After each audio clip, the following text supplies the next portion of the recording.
श्री गुरुचरित्र अध्याय 51वा. श्री गुरु नृसिंह सरस्वतींचे निजानंदगमन. ओम श्री गणेशाय नमः. श्री सरस्वत्यै नमः.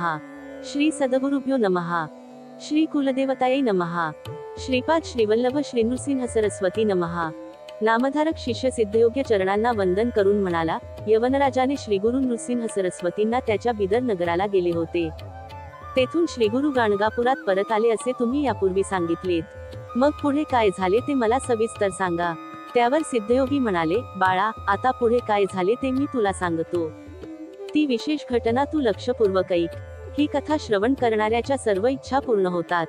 श्रीगुरु यवनराजाला त्याच्या नगरात भेटून गाणगापुरात परत आले. परत आल्यावर त्यांनी एक विचार पक्का केला की आता हा पसारा खूप वाढला आहे.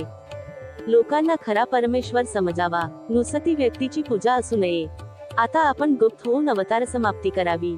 मग त्यांनी आपल्या शिष्यांना व भक्तांना आपण श्रीशैल पर्वतावर जाऊन तेथेच गुप्तपणे राहणार असे सांगितले. प्रस्थानाची सर्व तयारी झाली. श्रीगुरु शिष्यांसमवेत श्रीशैल यात्रेला म्हणून निघाले. त्यावेळी भक्तजनांना अतिशय वाईट वाटले. ते श्रीगुरूंच्या चरणी होऊन म्हणाले, स्वामी, आम्हाला सोडून आपण का बरे जाता? स्वामी, तुम्ही आम्हा भक्तांसाठी कामधेनू आहात. तुमच्या केवळ दर्शनाने सर्व पातके दाही दिशांना पळून जातात. तुमच्या कृपेने आमच्या सर्व कामना पूर्ण होतात. आई आपल्या बालकाचा कधी त्याग करते का? तुम्हीच आमचे माता पिता सर्व काही आहात. आमच्यावर कृपा करा. आम्हाला सोडून जाऊ नका. सर्व भक्तांनी अशी परोपरीने विनवणी केली असता श्रीगुरु त्या सर्वांना अत्यंत प्रेमाने म्हणाले, भक्तजन हो, तुम्ही कसलीही चिंता करू नका. मी तुम्हाला सोडून कोठेही जाणार नाही.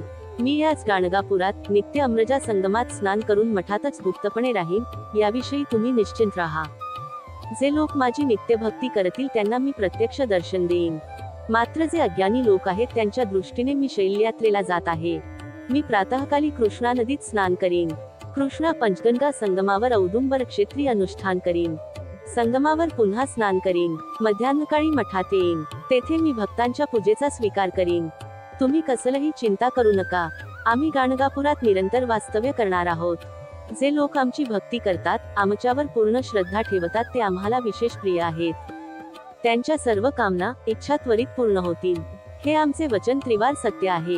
अमृजा संगमावर जो अश्वत्थ वृक्ष आहे तो कल्पवृक्ष आहे. त्याची नित्य पूजा करा, म्हणजे तुमच्या मनात ज्या इच्छा असतील त्या खात्रीने पूर्ण होतील. मी मठात माझ्या निर्गुण पादुका ठेवीत आहे. अश्वत्थाची पूजा करून मठात येत चला व तेथे माझ्या निर्गुण पादुकांची मनोभावे पूजा करीत जा. विघ्नहर्त्या चिंतामणी श्री गणेशाची पूजा करा. त्यामुळे तुमच्या सर्व चिंता नाहीशा होऊन इच्छित फळ मिळेल. आमची दररोज त्रिकाल आरती करावी, म्हणजे सर्व कार्य सिद्धीला जातील. अशा रीतीने सर्व भक्तजनांची समजूत घालून त्यांना आशीर्वाद देऊन श्रीगुरु नृसिंह सरस्वती श्रीशैल यात्रेसाठी निघाले. सर्व भक्त त्यांना प्रेमाचा निरोप देऊन मठात परत आले. त्यावेळी त्यांना श्रीगुरु मठातच आहे असे दिसले. श्रीगुरु आपल्या 4 शिष्यांसह पाताळगंगेच्या तीरावर आले. त्यांनी शिष्यांना सांगितले, माझ्यासाठी फुलांचे आसन तयार करा. मी या नदीतून श्रीपार्वतापर्यंत जाईन व मल्लिकार्जुनाशी ऐक्य साधून राहीन. श्रीगुरूंनी असे सांगताच शिष्यांनी शेवंती, कमळ, मालती, कल्हार अशी फुले केळीच्या पानात गुंडाळून आणली. त्या फुलांचे त्यांनी सुंदर आसन तयार करून ते गंगेच्या पवित्र पाण्यावर ठेवले. मग श्रीगुरु त्यांना म्हणाले, आता तुम्ही गावात परत जा. हे ऐकताच सर्व शिष्य दुःखी झाले. श्रीगुरु त्यांना समजावीत म्हणाले, आम्ही गाणगापुरातच मठात असू. तुम्हाला दर्शन देऊ. कसलीही चिंता करू नका. लौकिकदृष्ट्या आम्ही जात आहोत असे दिसले तरी आम्ही नित्य भक्तांच्या घरीच असू, याची खात्री बाळगा. असे सांगून श्रीगुरु उठले व नदीतील आसनावर जाऊन बसले.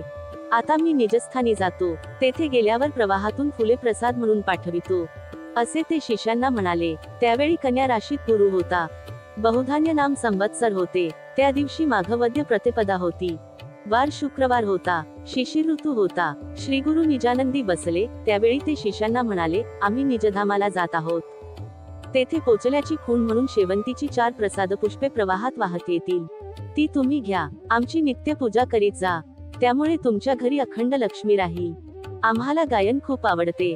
ज्या घरी आमचे स्तोत्रगान चालू असेल त्या घरी आम्ही अखंड वास्तव्य करतो. आमचे जो नेहमी स्तोत्रगान करतो त्याला कसलीही व्याधी येणार नाही. त्याचे दारिद्र्य नाहीसे होईल. त्याला पुत्रपौत्र प्राप्त होतील. तो निरामय शतायुषी होईल. जे कोणी आमचे चरित्र श्रवण पठण करतील त्यांच्या घरी लक्ष्मी नांदेल. याविषयी संदेह नसावा, असे आपल्या शिष्यभक्तांना आश्वासन देऊन श्रीगुरु एकाएकी गुप्त झाले. सगळे भक्त तेथेच चिंता करीत बसले. त्यावेळी एका नावेतून काही नावाडी आले. ते त्या शिष्यांना नमस्कार करून म्हणाले, आम्ही पैलतीरी होतो. तेथे आम्ही श्रीगुरूंना पाहिले. संन्यासी वेशात असलेल्या त्यांनी हातात दंड धारण केला होता. त्यांनी स्वतःचे नाव श्री नृसिंह सरस्वती असे सांगितले. त्यांनी तुम्हाला एक निरोप सांगितला आहे. आम्ही कर्दळीवनी जात असलो तरी नित्य गाणगापुरातच असू. त्यांनी जाताना असेही सांगितले की तुम्ही आता तुमच्या घरी जावे. वंशोवंशी माझी भक्ती करीत सुखाने राहावे. प्रसाद पुष्पे आल्यानंतर ती शिष्यांनी घ्यावीत असे आम्हाला सांगून श्रीगुरु एकाएकी अदृश्य झाले. ते नावाडी असे सांगत होते तोच प्रसाद पुष्पे वाहत आली. तू 4 शिष्यांनी घेतली. सिद्धयोगी असे सांगत होते. त्यावेळी नामधारकाने विचारले, ते 4 प्रमुख शिष्य कोण? त्यावर सिद्धयोगी म्हणाले, श्रीगुरूंचे अनेक शिष्य होते. श्रीगुरूंनी त्यांना संन्यास दीक्षा देऊन वेगवेगळ्या तीर्थक्षेत्री पाठविले. त्यातील कृष्ण सरस्वती, बालसरस्वती व उपेंद्र सरस्वती व माधव सरस्वती या चौघांनाही तीर्थयात्रेला पाठविले. श्रीगुरु निजधामाला गेले त्यावेळी सायनदेव साखळे, कवीश्वर नाव दिलेला नंदी ब्राह्मण, नरहरी कवी आणि मी स्वतः असे 4 जण त्यांच्याबरोबर होतो. आम्ही ती पुष्पे काढून घेतली. ते पुष्प आजही माझ्याकडे आहे. त्याची मी नित्य पूजा करतो. असे सांगून सिद्धयोग्यांनी नामधारकाला ते शेवंतीचे पुष्प दाखविले.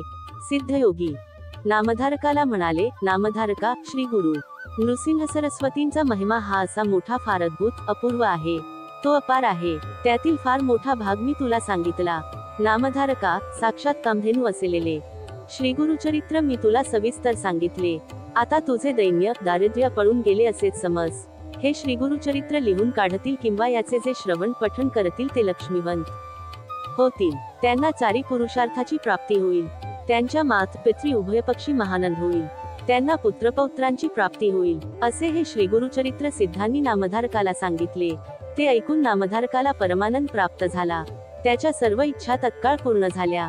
ग्रंथकार सरस्वती म्हणतात, नामधारकाने या श्रीगुरुचरित्राचे जे मोठ्या भक्तिभावाने श्रवण पठण करतील त्यांना धर्मार्थ काम मोक्ष हे 4 पुरुषार्थ प्राप्त होतील. श्रीगुरु नृसिंह सरस्वती त्यांचे वंशोवंशी रक्षण करतील. म्हणून सरस्वती गंगाधर श्रोत्यांना वंदन करून सांगतात, श्रोते हो, सर्व इच्छा कामना पूर्ण करणाऱ्या या श्रीगुरुचरित्राचे तुम्ही नित्य भक्तिभावाने श्रद्धेने श्रवण पठण करा. तुमचे सदैव कल्याण होईल. अशा रीतीने श्रीगुरुचरित्रामृतातील श्रीगुरु नृसिंह सरस्वतींचे निजानंद गमन नावाचा अध्याय 51 समाप्त.